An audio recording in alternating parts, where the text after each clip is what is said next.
Hello and welcome to today's screencast. Focus is part two of media in sport. So last session we had a look at the stuff in green. So we had a look at coverage of the media today, and then we had a look at some reasons for changes since the 1980s.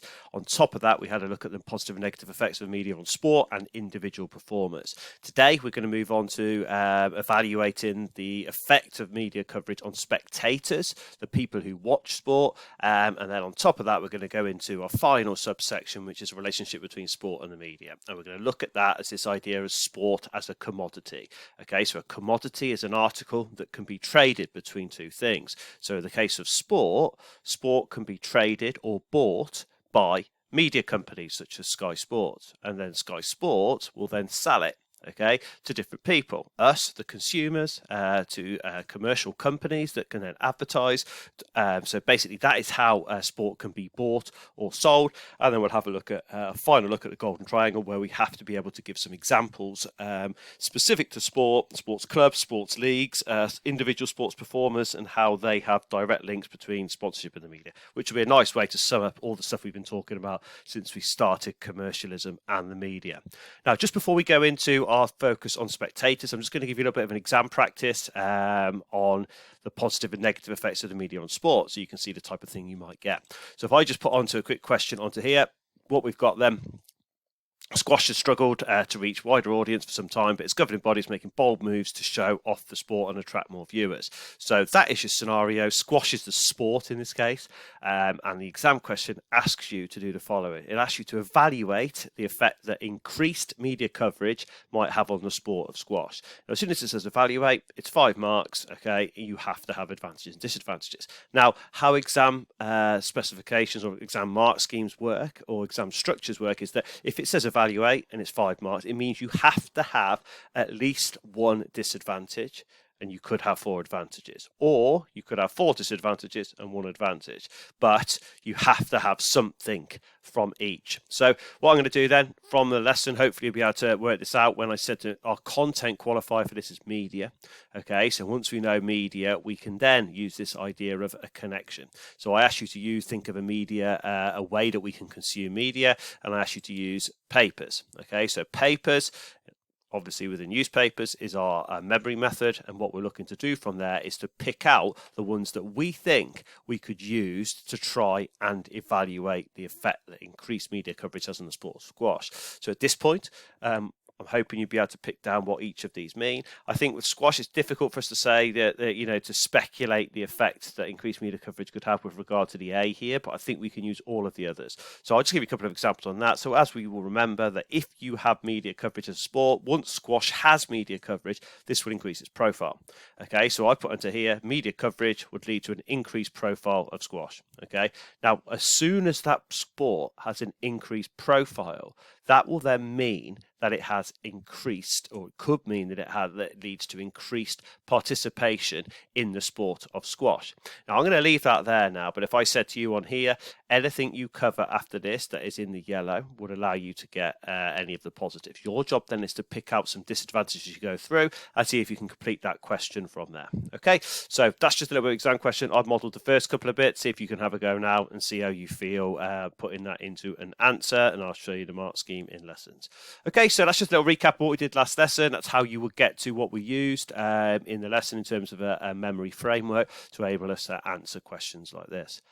Okay, so let's go into our new learning then. So we're going into the positive and negative effects of the media on spectators. Now, I feel like if you're like me, someone who is absolutely obsessed with watching sport, or have a sport that you really like, the big thing about the absolute, I suppose, growth of media coverage of sport means that us as the consumer, as the spectator, we now have 24/7 access due to subscriptions. So for example, when you have Sky Sports or BT Sport, if you pay for that, it means that you can watch football. If football's your sport, 24/7, okay? You can watch it whenever you want. There'll be something on the TV that you can watch. You could go to the on-demand sections, whatever. Okay, so that's a big positive for spectators. Now, on top of that, if you are someone, a spectator, who kind of liked a sport, for example, you didn't mind cricket at school, but then suddenly the media influences a sport such as cricket and changes the format and adapts the rules to things like the 100 in cricket, this will increase your entertainment. So one other good thing for spectators is that adapted rules, such as the 100 in cricket, will lead to an increased entertainment for spectators. Now, on top of that, other things that we could link to, we also have this idea that once you have, the money going in from the media, the standard of play will increase. And again, this is another link to us being more entertained when watching sports. So you could add entertainment to this as well, which increases entertainment for the spectator. And of course, this is from the revenue that is put into the sport from the media who buy rights to show that sport, such as the 100 in cricket. And on top of that, if we go down to here, the final thing I wanted to just go through then, if there are 3 key advantages with regard to spectator-based media coverage or the impact of media on spectators, that's where we'd start. Disadvantages, as we all know, as we've talked about before, within commercialism and also the media. Although we get 24/7 access to sport via subscriptions, we have to pay for them, okay? And we have to pay a lot for them. So I gave the figure in lesson. I mean, there's various different figures, but you could have up to how expensive these subscriptions can be. I put prohibitive there. That just means that expensive subscriptions can stop people wanting to or being able to afford to buy them. Okay, and I put onto here you could have an average of say £100 a month if you wanted to watch every Premier League football game in a season. Okay, so that's £100 a month. So you're looking at that thinking how much that's going to cost. I mean, there is some examples of it being more than that. I've seen up to £1,800 over a year for people to watch every Premier League football game. What that means is you've got to buy BT Sports, you've got to buy Amazon, you've got to buy Sky. All those things make it extremely expensive. Now, on top of that, we look at this adapted rules section. You get media putting money into the sport, but they'll put the money into the sport if the formats are entertaining. Now, that can cause issues for some spectators because the spectators might believe that it goes against the tradition of the sport. The spectators might also think that it changes the nature of the sport they liked in the first place. So I put up here, for example, the 100 goes against Test cricket, which is what some traditionalists would have liked when they first got into cricket. Okay, so going on from there then, I would go down to here, like we looked at commercialism. Now, because the media puts money into sport, okay, that means that they are going to then sell, once they buy the sport, okay, from say for example the Premier League or whatever, they then automatically will sell some of that coverage to advertising companies. And when the advertising companies buy it, that means that they will have their adverts, they will sponsors, and these things such as advertising and technology can really disrupt the flow of the coverage for the spectator, and that can be quite annoying. So I've just put an example in here where we've talked about 100 KP Snacks adverts could be something you could look at there.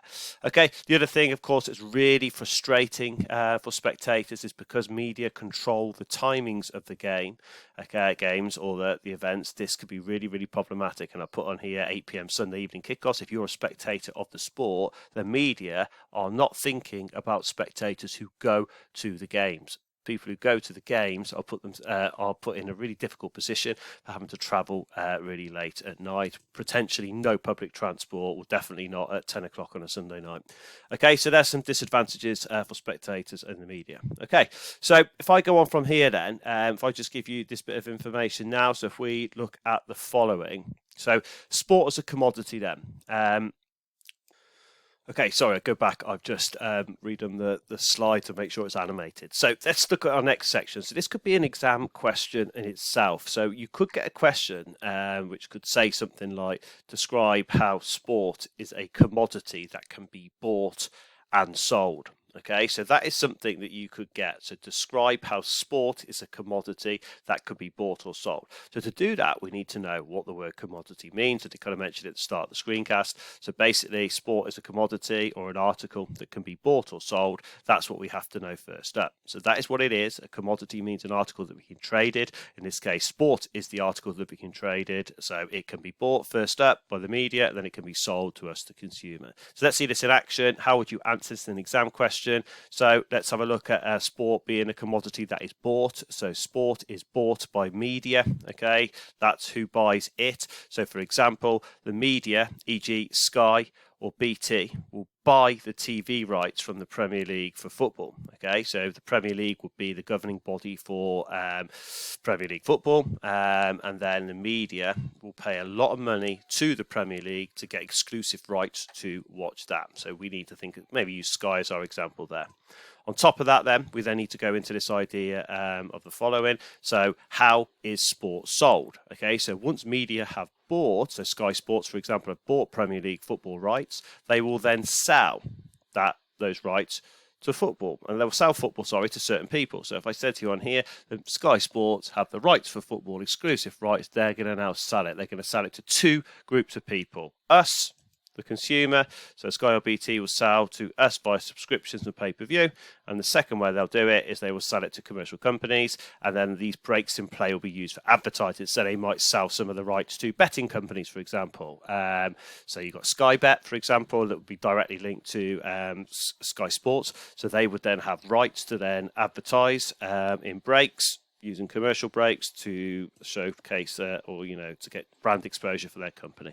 Okay, so that was what we're looking for there. Hopefully you can just get that into your eyes. Might be worth just having a quick pause of the screencast after this and just see if you can remember how those two things. Sport is a commodity that can be bought or sold. Exam question you would get: describe how sport is a commodity that can be bought or sold.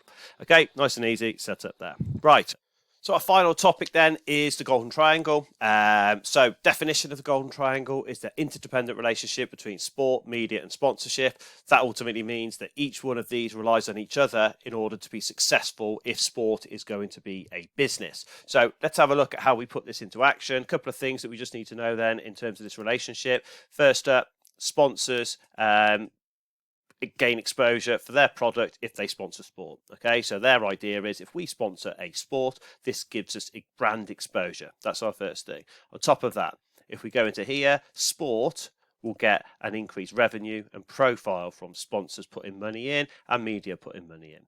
Okay, on top of that, we have this idea that the media will gain revenue from advertising and viewer subscriptions. They're going to be the key things that we would need to know about there. All right. So what we're going to do then is we're going to have a look at that. I'll keep this on the screen so you can see it. We're going to have a look. So the type of exam question you might get is you might be asked to use examples, show the Golden Triangle in action, and you have to pick a sport, okay, and then link it to sponsorship in the media. Now you could do this in a variety of ways. You could pick a sport. We'll use football now. We'll use netball in the lesson. But if I said to you on here, when you pick a sport, you can use that sport, then you could talk about it from a club point of view, or you could talk about it from a league point of view. So let's have a look. First up, if we go for the sport here, we're going to go football, and we're going to use a football club, the most famous football club really in the world, or certainly from a British point of view, Manchester United. Okay, so then we're going to have a look at media. So we're going to look particularly at Sky Sports, okay, as a media company that have bought rights from here. So if we go from here, then we'll have a look at the sponsor for Manchester United, which is Aon. So what we're going to have a look at is the relationship between those. So let's start with sport and the media then. So how is the sport of football, and in particular here, Manchester United Football Club, going to benefit from the media? Okay, so we should know this now. So the relationship between sport and the media, or Manchester United will benefit from Sky Sports TV money. They will put money into the sport, okay, and once that money goes into the sport, that will then allow them to do certain things. So Manchester United could then use that money from Sky Sports that they paid into the Premier League, who've then given it to Manchester United to improve their facilities, fund player wages, and also player transfers. So that is a relationship between Manchester United, which comes under the sport here of football, and the media. We should know this. This is something that we've looked at in quite a lot of detail as we've gone through. Next, we're going to have a look at then is a relationship between media and the sponsorship. Okay, so in this case, when we're looking at this relationship, very, very simply, Aon, if they are the sponsor here, are going to get big brand exposure, okay, by sponsoring Manchester United, but being on the media. The Sky Sports will show Manchester United are one of the most shown sports teams on TV. So they get so much worldwide TV coverage. So the relationship between sponsor and the media is Aon will get brand exposure because Manchester United are on Sky Sports or on the media a lot. Okay, so that's our first section there.